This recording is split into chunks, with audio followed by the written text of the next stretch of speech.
খোকসায় তামাক নিয়ন্ত্রণ আইন বিষয়ক প্রশিক্ষণ অনুষ্ঠিত হয়। কুষ্টিয়া খোকসা উপজেলায় তামাক নিয়ন্ত্রণ আইন বাস্তবায়নে উপজেলা টাস্কফোর্স কমিটির সদস্য ও কর্তৃত্বপ্রাপ্ত কর্মকর্তাদের অংশগ্রহণে একটি প্রশিক্ষণ কর্মশালা অনুষ্ঠিত হয়েছে। 17 জুন রোজ মঙ্গলবার খোকসা উপজেলা পরিষদের সভাকক্ষে এই কর্মশালা আয়োজন করা হয়।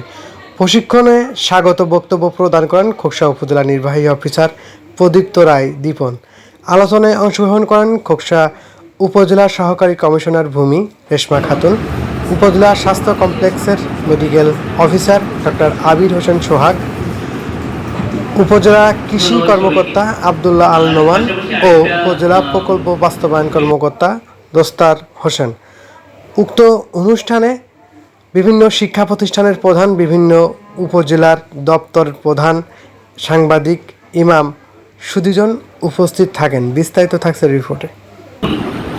তো এইটা নিয়ে আমরা এত আলোচনা করি, তামাক আমাদের এত ক্ষতি করে, তামাক জাতীয় পণ্য, তাহলে কেন বাজারে বিক্রি হয়? এই জিনিসগুলো আমাদের জানতে হবে।